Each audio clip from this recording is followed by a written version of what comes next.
welcome to today's video. In today's video, I'll be essentially discussing why Democrats are essentially working across the aisle with Republicans to hurt their own chances in the 2022 Senate elections.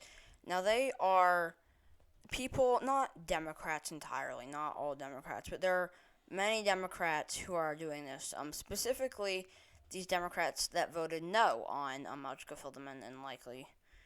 Specifically, many of these Democrats that voted against a $15 minimum wage. They are, sorry, I just had to plug in my computer. They are really hurting their chances. There should be 8 of these with Angus King.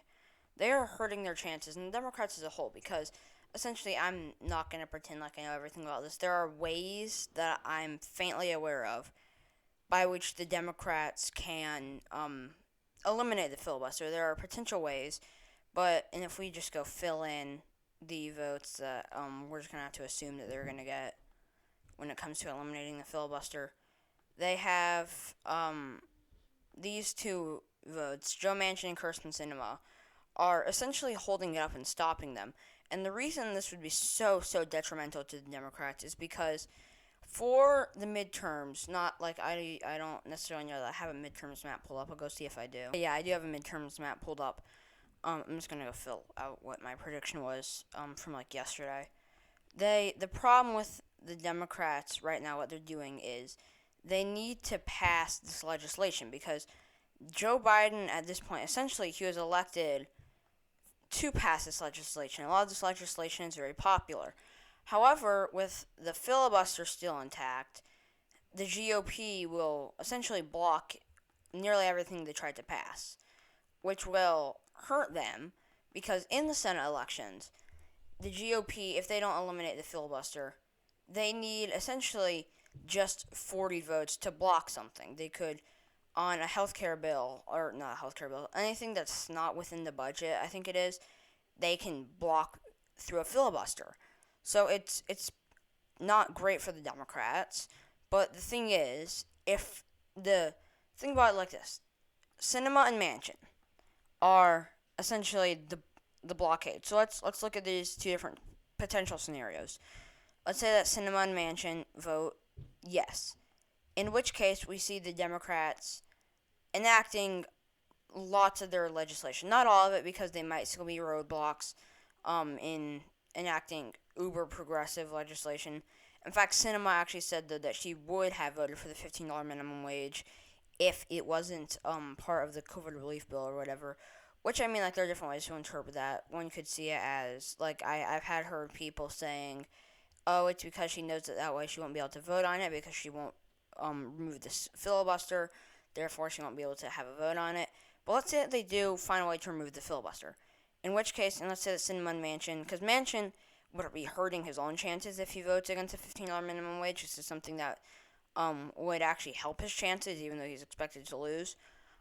So if we look at this, if they were to remove a filibuster, the Democrats pass this legislation, a lot of this very popular legislation, and it makes the Democrats look successful. It makes the Biden administration look successful.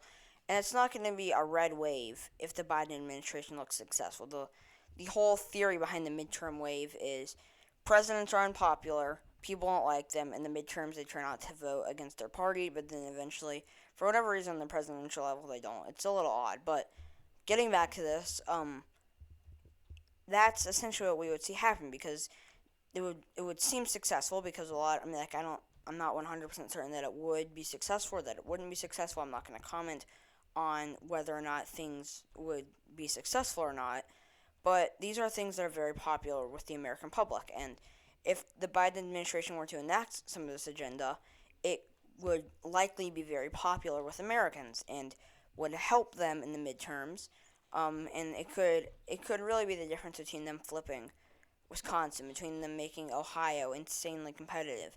It could be the difference between a lot of these races, and if they do flip Wisconsin, then it's they get an outright majority. But it could really change a lot. But then let's say that they vote no. Let's say that Sinema and Manchin both say no, we're not going to remove the filibuster. In which case, the GOP filibusters essentially any legislation. It looks like Congress is stopped up and that they're not doing anything. That Congress is essentially good for nothing. That they're not doing anything. They elected these people to enact legislation, and they're doing nothing.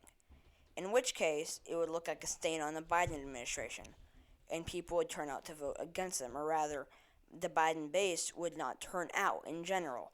So it is really bad for the Democrats what they're doing right now. Joe Manchin and Kirsten Sinema are really hurting their own chances in 2022 by doing this, and they're hurting themselves and could cost themselves being in the majority, which is why this I don't see the full logic behind it, because yes, we can debate politically should or should not the filibuster be there, but just speaking electorally, I mean, like, a lot of the time these politicians, a lot of the time what they're voting for is simply to keep themselves in office. We've seen both Democrats and Republicans do this. Just they've just voted purely on what will help me stay in office. There's a reason that Joe Manchin voted to confirm Brett Kavanaugh. There's a reason that these people vote in these ways. There's a reason that Kirsten Sinema voted against a $15 minimum wage just because her state likes moderates. She doesn't want to get ousted.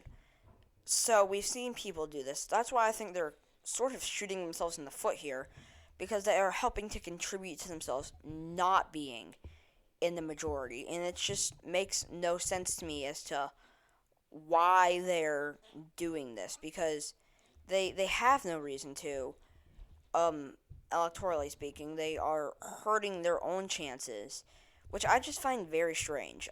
That they're doing this, because, like I said, they're hurting themselves, and they're gonna not the GOP is gonna benefit from what they're doing. So yeah, thank you guys so much for watching this video. I know it was short. If you enjoyed it, please leave a like below. Don't forget to subscribe if you haven't already, and stay tuned for my next video tomorrow, and I'll see you all there. Bye.